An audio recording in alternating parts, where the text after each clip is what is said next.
दोस्तों कैसे हैं आप? उम्मीद करता हूँ बहुत अच्छे होंगे। अभी हाल ही में 2 दिन पहले पश्चिमी त्रिपुरा के डीएम साहब ने एक बड़ी अभद्रता का प्रदर्शन किया है एक शादी समारोह में, जिसमें उन्होंने शादी समारोह में आधी रात को पहुंचकर अभद्रता की, वहां लोगों को अब्यूज किया और मारपीट भी की। उन्होंने 8-9 साल के बच्चे से लेकर 75-80 साल के किसी बुजुर्ग तक को नहीं छोड़ा मारपीट से। कोविड गाइडलाइंस के नाम पर अगर कोई भी ऑफिसर इस तरह की हरकतें करता है तो आज जिस स्थिति में हम लोग सभी लोग, भारत के सभी लोग हैं, क्या ये उचित है?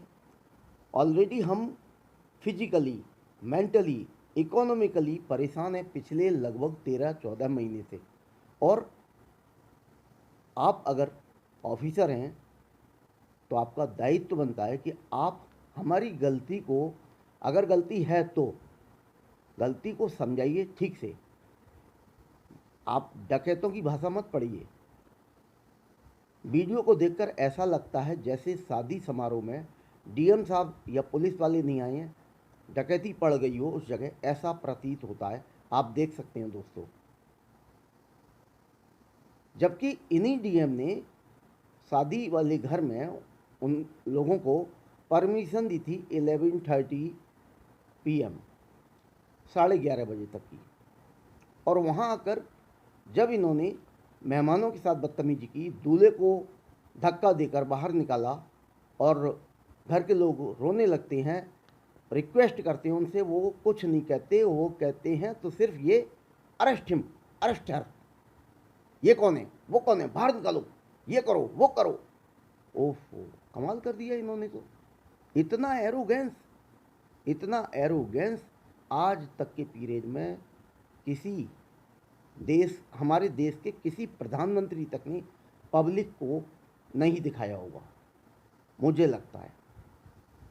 और आज जब लगभग 48-50 घंटे के बाद में उन्हें सस्पेंड कर दिया गया तो वो माफ़ी मांगकर अपने कर्तव्य की इतिश्री समझ रहे हैं। नहीं, आपको पनिशमेंट देना चाहिए। आप 2013 के आईएएस बैच के ऑफिसर हैं और आपने इतने कम समय में इतना एरोगेंस कहाँ से प्राप्त कर लिया? ऐसा लगता है कि आपको आपके घर से कोई किसी प्रकार के संस्कार नहीं मिले। आपकी भाषा, आपका व्यवहार, आपका कंडक्ट देखकर बहुत ही गंदा प्रतीत हो रहा है। और आपकी जितनी निंदा की जाए उतनी कम है। आपके साथ के जितने भी आईएएस हैं भारत के, उन्होंने सभी ने पिछले 2 दिन में आपकी हरकतों की निंदा की है कि नहीं, ऐसा नहीं होना चाहिए। अगर आधा 1 घंटा कोविड नियमों की शादी वाले घर में उल्लंघन हुआ है तो आप समझा सकते हो। मेहमान खाना खा रहे, आपने उन्हें खाने के बीच में से उठाया, ये ठीक है क्या? कल को आपके घर में अगर ऐसा होता है तो आप उसको जस्टिफाई करेंगे? नहीं कर पाएंगे आप। मेरी समझ में नहीं आता कि एक स्टूडेंट पढ़ने लिखने के बाद में जब वो बड़ा आदमी बन जाता है, किसी पद पर आ जाता है, तो उसको ये एरोगेंस कहाँ से मिलता है, ये बदतमीजी उनके पास कहाँ से आती है? उन्हें ट्रेन किया जाता है, प्रशिक्षण दिया जाता है, उसके बावजूद इस हद दर्जे की बदतमीजी पर ये लोग कैसे उतर आते हैं? मानवीय संवेदनाएं कहाँ चली जाती हैं इनकी?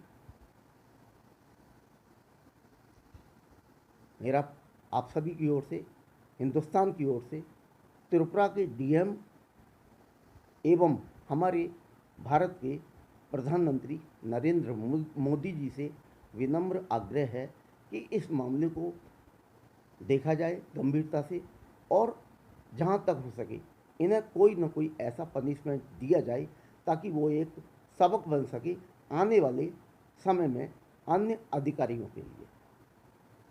उस शादी वाले घर में जिन लोगों के साथ अभद्रता की गई है, वो लोग इस दिन को ताउम्र भूल नहीं पाएंगे, चाहे वो दूल्हा हो, दुल्हन हो, उनके माता पिता हों या आए हुए मेहमान हों। दोस्तों, आपने भी ये वीडियो ज़रूर देखा होगा टीवी पर या नेट पर। आपको उन डीएम साहब के बारे में क्या कहना है और क्या आप चाहते हैं कि उनको पनिशमेंट दिया जाए? केवल सस्पेंड करने से क्या हो जाएगा? कुछ दिन बाद वो फिर से बहाल कर दिए जाएंगे। ऐसे अधिकारियों की हमारे देश में कमी नहीं है, जो गालियां देते हैं पब्लिक को या किसी को भी और बाद में सॉरी कह देते हैं और बाद में उन्हें बहाल कर दिया जाता है। तो ये it can not be called fair. दोस्तों, बताइएगा मुझे कमेंट करके कि ये कहाँ तक ठीक है और अगर गलत है तो आप क्या कहना चाहेंगे इसके बारे में। इनके साथ क्या सलूक करना चाहिए हमारे देश की सरकार को। थैंक यू दोस्तों, हैव ए गुड इवनिंग।